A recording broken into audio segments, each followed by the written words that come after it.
नमस्कार दोस्तों, जय जोहार। मैं कौशल तिवारी और बिहनिया संझा में आपका स्वागत है। नोटबंदी से ना तो आतंकवाद की कमर टूटी और न ही धारा 370 हटाने के बाद जम्मू कश्मीर में हिंसा कम होने का नाम ही ले रहा है। लगातार आतंकवादियों की घटना से हमारे जवान शहीद हो रहे हैं, लेकिन दूसरी तरफ पूरे देश में हिंदू मुसलमान का खेल करके सत्ता में बने रहने का खेल शुरू हो रहा है। विदेशों से काला धन लाकर यूं ही हर खाते में 15-20 लाख देने की बात तो दूर, काला धन में भी लगातार इजाफा हो रहा है। उद्योगपतियों की सरकार या सूट बूट की सरकार से पल्ला झाड़ने की कोशिश में लगी मोदी सरकार कर्जे में बुरी तरीके से डूब गई और हालत यह है कि आईएमएफ को चेतावनी देना पड़ रहा है कि आने वाले दिनों में यही स्थिति रही तो भारत श्रीलंका या पाकिस्तान की राह पर चल निकलेगा। यानी आप कल्पना नहीं कर सकते कि देश किस बदहाली से गुजर रहा है, लेकिन सपने विकसित राष्ट्र के हैं और राम मंदिर के प्राण प्रतिष्ठा के बहाने सब कुछ अपने में समेट लेना चाहती है मोदी सरकार। लेकिन सच क्या है? हालांकि हम इस पर फिर कभी चर्चा करेंगे कि देश के प्रधानमंत्री नरेंद्र मोदी के प्राण प्रतिष्ठा करने को लेकर किस तरीके से हरेंताऊ से लेकर साधु संत नाराज है, क्योंकि भारतीय परंपरा में आस्था में यह साफ कहा गया है कि यदि कोई शादीशुदा व्यक्ति है तो अपनी अर्धांगिनी के साथ ही ऐसे समारोह में शिरकत कर सकता है या फिर प्राण प्रतिष्ठा कर सकता है। लेकिन इस सब से बेपरवाह मोदी सरकार किस तरीके का खेल खेल रही है, किस तरीके से इस देश को कर्ज में डुबा चुकी है और आने वाले दिनों में किस तरीके से तानाशाही और मनमानी का खेल रचा जा रहा है, यह भी हैरान कर देने वाला है। जो भारतीय दंड संहिता या साक्ष्य संहिता में फेरबदल किया गया है, वह पिछले कानून से 10 गुना ज्यादा खतरनाक कानून है। यही नहीं, संसद में किस तरीके से 146 सांसदों को बाहर का रास्ता दिखा दिया गया और जाति के नाम पर किस तरीके से देश को फूंकने की कोशिश की गई, वह भी किसी से छिपा नहीं है, सिर्फ एक मिमिक्री वाले मामले को लेकर। लेकिन उससे भी बड़ा सवाल तो यह है कि क्या देश इसी तरीके से चलेगा?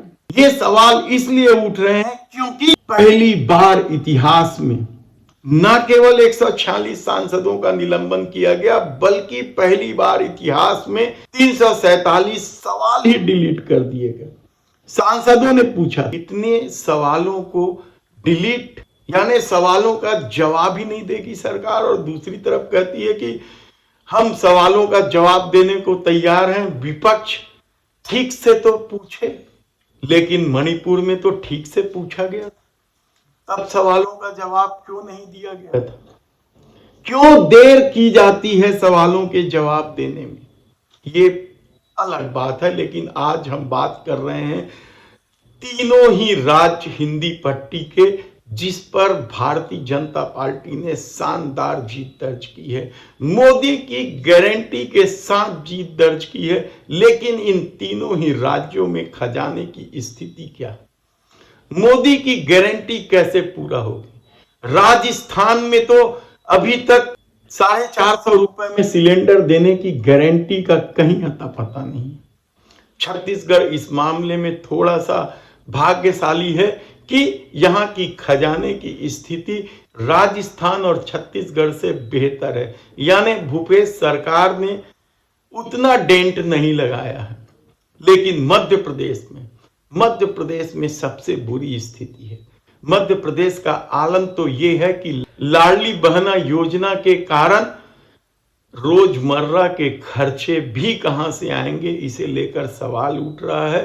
और कहा जा रहा है कि जब नए नवेले मुख्यमंत्री मोहन यादव ने वित्त सचिव से इसकी जानकारी ली तो उनके तोते उड़ गए और वे सीधे दिल्ली पहुंच गए।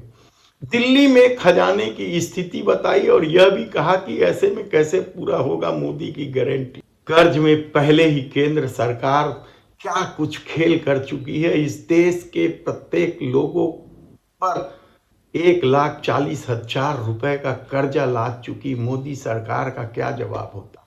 उन्होंने सीधा कह दिया कि आप कर्जा ले लीजिए और इसका नोटिफिकेशन भी जारी कर दिया गया है। आरबीआई ने 2,000 करोड़ रुपए ई कुबेर के माध्यम से मध्य प्रदेश सरकार को कर्जा दिया है। 2,000 करोड़। लेकिन यह कितने दिन चलेगा, क्योंकि तीनों ही राज्यों में गैस को लेकर फैसले हुए हैं। छत्तीसगढ़ में तो 12,000 रुपए महतारी वंदन योजना के तहत हर साल महिलाओं को देने का वादा किया गया।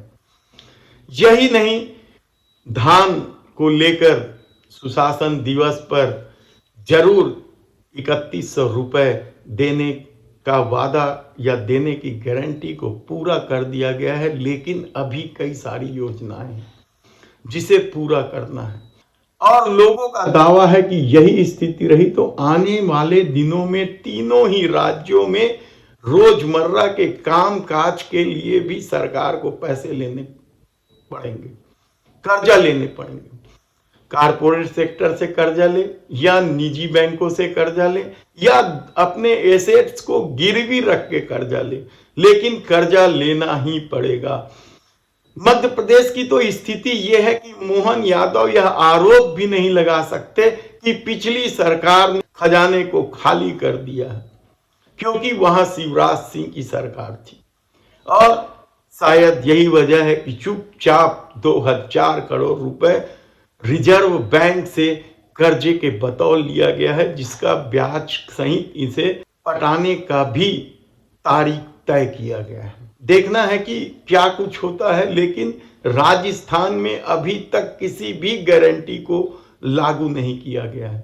छत्तीसगढ़ में जरूर पहले ही कैबिनेट की बैठक में प्रधानमंत्री आवास योजना के तहत 18 लाख परिवारों को मकान देने का निर्णय पारित कर दिया गया है और 3,100 रुपए में धान खरीदी की गारंटी को भी अमली जामा पहनाया जा रहा है। लेकिन इसके अलावा गैस सिलेंडर का मामला हो या पूर्ववर्ती सरकार के बिजली बिल हाफ योजना क्या चलेगी। हालांकि विजय शर्मा ने साफ कह दिया है, विजय शर्मा यानी छत्तीसगढ़ के उप मुख्यमंत्री ने साफ कर दिया था कि इस तरह की योजनाएं जो पूर्ववर्ती सरकार ने लागू की है उसे बंद किया जाएगा। किस किस योजनाओं को बंद किया जाएगा। हालांकि बेरोजगारी भत्ता के मामले में अनुपूरक बजट में पैसे रख दिए गए हैं, लेकिन क्या कुछ होगा यह देखने की बात होगी। लेकिन एक बात तो तय है कि तीनों ही राज्यों में मोदी की गारंटी को पूरा करना आसान नहीं है। खाली खजाना और इस सब के बीच अडानी को क्या छत्तीसगढ़ सौंपा जा रहा है। हसदेव को किस तरीके से उजाड़ा जा रहा है, इस पर हम फिर कभी विस्तार से चर्चा करेंगे। हसदेव बचाओ को लेकर लगातार वहां के आदिवासी संघर्ष कर रहे हैं। 15 से ज्यादा इस आंदोलन से जुड़े आदिवासी समाज के नेताओं को नजरबंद कर दिया गया है और किस तरीके का खेल हो रहा है, किस तरीके से रातों रात आरियां चलाई जा रही है, ये हम विस्तार से बताएंगे। हमारी टीम लगी हुई है वहां के लोगों से बात करने के लिए कि क्या ये सच साबित हो रहा है कि छत्तीसगढ़ में बटन कमल पर दबाओ तो अडानी को वोट मिलेंगे। देखना होगा। धन्यवाद।